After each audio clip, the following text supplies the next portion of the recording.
Arkadaşlar, okunan komisyon raporu üzerinde söz almak isteyen var mı? Buyurun Abdullah Bey.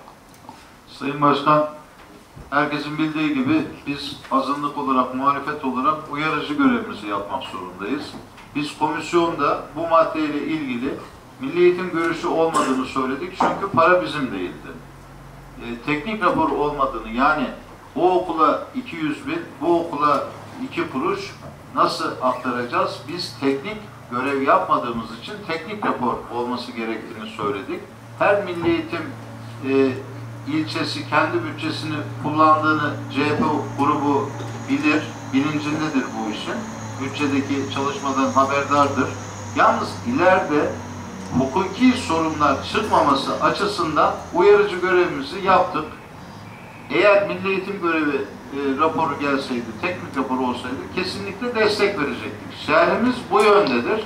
Arkadaşlara da uyarıcı görevimizi tekrar hatırlıyorum. Hiç kimsenin sıkıntıya girmesini istemeyiz. Bu anlamda red veriyoruz. Bu anlamda. Teşekkür ederim. Başka söz almak isteyen? Buyurun Yılmaz. Sayın Başkan,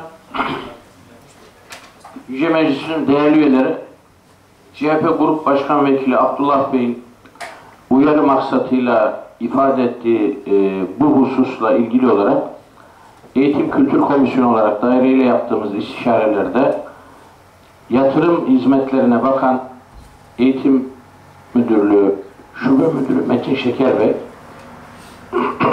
burada meclisimizde görüştüğümüz ilçeler bazındaki okulların hepsiyle birebir istişare ederek, hatta bizzat okulları ekibiyle beraber Milli Eğitim Müdürlüğü'nün teknik sorumlusu, teknisyen arkadaşlarla beraber gezmek suretiyle öncelikli olarak bunların altyapısını hazırlamıştır. Fakat teknik rapor olarak dosyalarımıza girmiş midir? Girmemiştir. Bu noktada haklıdır. Fakat nihayetinde bu daireyle yapılan koordineli bir çalışmanın neticesinde meclisimize bu teklifler gelmiştir. Arz ederim. Teşekkür ederim.